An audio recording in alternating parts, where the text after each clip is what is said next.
Yannick Sinner a abandonné au deuxième tour de Roland Garros et sans Carlos Alcaraz ni Novak Djokovic, mais qui va soulever le trophée parisien? Et on va le voir dans la vidéo après, mais avec l'élimination de Daniil Medvedev, il ne reste aucun joueur ayant remporté un grand chelem, donc on va voir un tout nouveau vainqueur en grand chelem, c'est exceptionnel. Et si vous voulez, vous pouvez découvrir la version podcast qui est disponible sur toutes les plateformes de streaming en fait, Spotify, Deezer, Amazon, etc. C'est légèrement différent de cette vidéo parce que dans la vidéo YouTube, je m'attarde sur un gros sujet et après des petits sujets, alors que sur le podcast, je suis plus de façon homogène sur chaque sport. Donc si vous voulez m'écouter pendant que vous faites votre cuisine ou votre sport, n'hésitez pas. En Roland Garros, le plus beau des tournois de tennis, a terminé sa première semaine de cette quinzaine et il y a énormément de surprises. Et avant de parler des gros joueurs, on va revenir sur les Français. Il y en avait 30 à la base, il y avait 21 gars et 9 femmes. Et niveau performance des nos tricolores, on va pas être déçus. Il y a notamment Quentin Halys et Moïse Kouamé qui ont fait un excellent tournoi côté masculin et côté féminin, on a Diane Paris qui est allé jusqu'en 8ème de finale. Bon, évidemment, avant le tournoi, on attendait Arthur Fils, le meilleur Français en ce moment. Sur terre battue, il est monstrueux. Il était revenu de blessure après 7 mois de douleur au dos. Il avait été monstrueux, Madrid, Rome et tout ça, c'était exceptionnel, donc sa saison de terre battue était assez impressionnante. Malheureusement, juste avant le tournoi, il a abandonné, peut-être pour préparer Wimbledon et la saison sur gazon. On espère que la blessure n'est pas trop grave et qu'il va revenir assez vite, surtout avec son niveau exceptionnel. Et on attendait également Louise Boisson, côté féminin, elle avait été la sensation l'année dernière, jusqu'en demi-finale. Elle avait fait un tournoi exceptionnel, on pensait qu'elle allait jamais s'arrêter. Elle avait perdu en demi-finale contre Coco Gauff, mais elle avait gagné je sais plus combien de places, elle était dans le top 100 quoi. Et malheureusement, Louise Boisson n'est pas revenue du tout à temps, elle s'est blessée quelques mois également, elle a fait quoi, 2-3 tournois juste avant Roland Garros. À chaque fois elle perdait au premier tour, elle a gagné qu'un seul match sur ces 4 je crois qu'elle a fait depuis son retour, et là elle a perdu au premier tour, elle a pris une petite piquette. Mais comme je vous l'ai dit, côté surprise, on avait quand même Quentin Halys et Moïse Kouamé qui a 17 ans, et les deux vont aller jusqu'en 16ème de finale, soit le 3ème tour. Malheureusement, bon, Quentin Halys on s'en doutait qu'il allait perdre vu qu'il a joué contre Sacha Zverev qui est numéro 3 mondial, et Moïse Kouamé nous a régalé, il vient seulement d'avoir 17 ans, il a joué le premier tour Marin Cilic, il l'a battu en 4-7, puis après il a fait un énorme match contre le Paraguayen Daniel Baierro, ça a été jusqu'en 5-7, le match a duré plus de 5 heures, c'était exceptionnel, ça allait jusqu'au super tie-break et victoire de Moïse Kouamé. Et malheureusement, il a perdu donc au 3ème tour contre Tabilo, qui est quand même 30ème mondial maintenant et qui a fait un excellent tournoi. Et puis sur terre battue, à chaque fois, les Sud-Américains sont trop forts. Et côté français, il y a Diane Paris qui a fait un tournoi exceptionnel. C'est la meilleure des joueuses français, donc hommes et femmes confondus, puisqu'elle est jusqu'en 8ème de finale, soit le 4ème tour. Et elle a perdu contre une autre surprise, la polonaise Schwalinska, 2-0 malheureusement. Et en plus, elle vient des qualifications, donc elle aussi, elle fait un tournoi exceptionnel. Et là, on rentre dans l'IRL en parlant du numéro 1 mondial, Yannick Sinner, l'Italien qui défonce tout le monde depuis le début de la saison, depuis le début de la saison 2026. Il a gagné les 5 Master 1000, il y en a eu 5, il a gagné les 5. C'est un record absolu de victoire aussi en Master, puisqu'il a 34 et la série est en cours. Il va gagner son premier match tranquille, il va jouer son second tour contre Cerundolo et il va gagner 2-0, 2-7-0 et après 5-1 il me semble, et il va complètement craquer. Je ne sais pas si c'est physique, si c'est le soleil, on ne sait pas vraiment, même lui c'est pas vraiment, il n'a pas su l'expliquer ou alors il l'a pas expliqué, il a fait exprès peut-être. Et Cerundolo va super bien jouer le coup et il va gagner 3-7-2. Et donc le numéro 1 mondial qui était ultra favori, mais quand je dis ultra, il y avait que lui sur les bookmakers, il était à 1,20 quoi à la cote, c'est n'importe quoi. Et donc l'Italien va laisser place à un nouveau champion dans ce tournoi, parce qu'en parallèle Novak Djokovic a perdu, on s'en doutait un peu plus avec la vieillesse, il avait fait aucune préparation en terre battue, donc c'était logique. Et surtout il a bataillé contre la pépite brésilienne Joao Fonseca, ils ont fait un match exceptionnel, un match Djokovicien si on peut dire ça, en 5-7, c'était fou, le niveau était incroyable, et Fonseca a régalé, lui qui a jamais fait de gros matchs et de gros matchs référence, là il a défoncé. Mais le Brésilien a montré un niveau exceptionnel, il tenait la balle, il faisait aucune faute. Novak Djokovic, il était perdu, il était mais comment c'est possible quoi. Donc franchement, merci à Novak Djokovic de nous avoir offert un spectacle exceptionnel encore une fois, parce qu'à chaque fois il nous offre, il lâche jamais rien. Bon, c'était une chance de plus d'avoir son 25e grand chelem, peut-être que ça sera à Wimbledon, on verra bien. Donc sachant que Daniil Medvedev a perdu au premier tour contre Walton, on sait pas pourquoi, il avait fait une finale à Madrid contre Yannick Sinner, une demi-finale à Madrid contre Yannick Sinner, c'était un match exceptionnel 2-7-1 et il a failli gagner en plus contre Sinner, et là il perd au premier tour contre Walton, un Australien.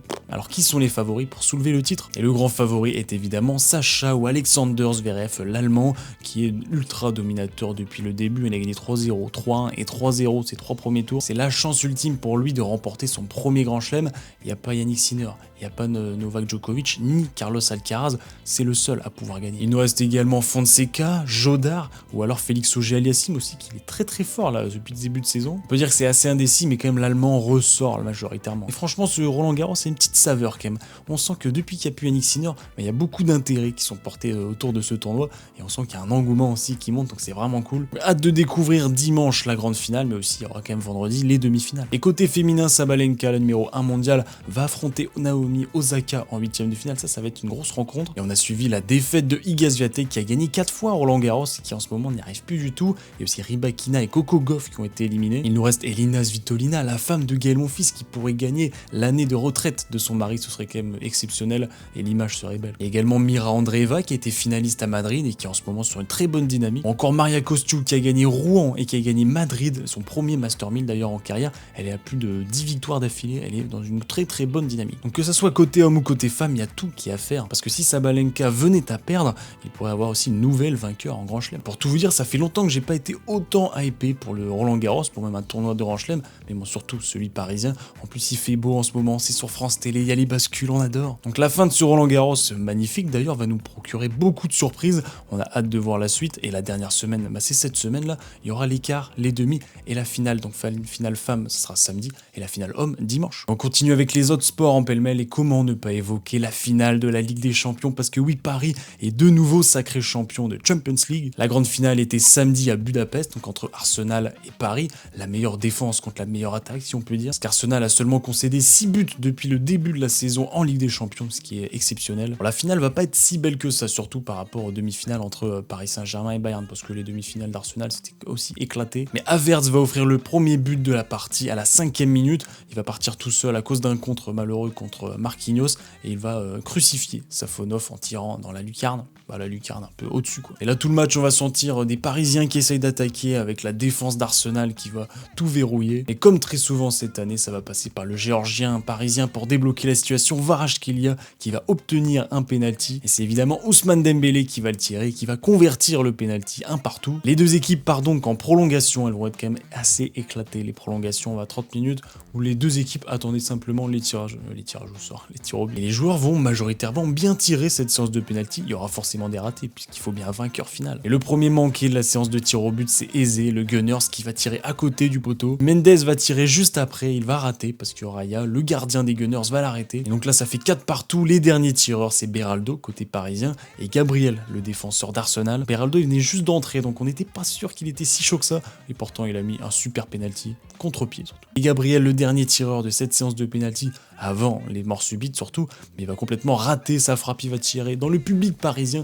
qui exulte de joie. C'est donc la seconde Ligue des Champions de l'histoire de la capitale, et surtout c'est la seconde consécutive. Pour couronner le tout, le Géorgien Kvaratskhelia va être élu meilleur joueur de la compétition cette année. Et franchement, quelle équipe, quelle saison. Enrique a encore réussi à consolider un collectif exceptionnel. On dirait qu'il n'y a pas d'ego, on dirait que, alors que tu vois, par exemple Ousmane Dembélé, c'est le ballon d'or, il sort, il en a rien à faire, tu vois. Il est là juste pour le collectif, et au final ça marche, ils ont gagné. Alors bravo pour la deuxième étoile et bravo pour la France. Par côté basket et cocorico avec Victor Wembanyama qui s'envole pour la première fois en finale de NBA. Parce que oui, les playoffs de NBA ont commencé depuis un mois, en avril en tout cas, et c'était les finales de conférence, et San Antonio affrontait Oklahoma, et ça va aller jusqu'au match 7, ça faisait 3-3 dans la série. Il y avait une balle de match premier pour OKC qui l'ont raté, 3-3, et revenait à OKC pour le match 7, et les Spurs vont dominer la rencontre et s'imposer 111-103. C'était donc la première fois que Victor Wembanyama allait en playoff, et en plus directement en finale. Et la saison de Victor Wembanyama, elle est folle. Il a été élu meilleur défenseur de l'année, je sais pas si vous vous rappelez, il a été dans le top 3 des MVP de la saison,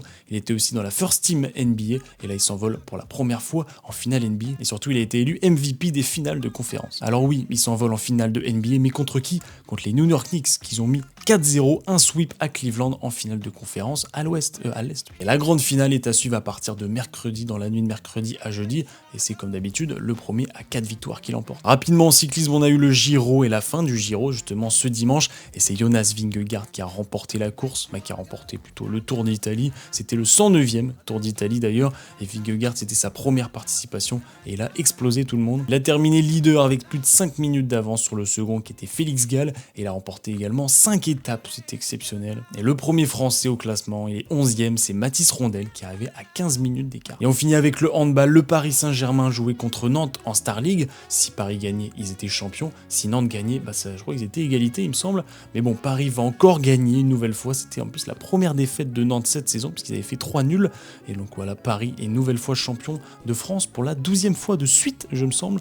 Et c'est la 13e fois de l'histoire qu'ils sont champions. Franchement, 12 ans de domination comme ça va être un peu barbant pour les autres équipes.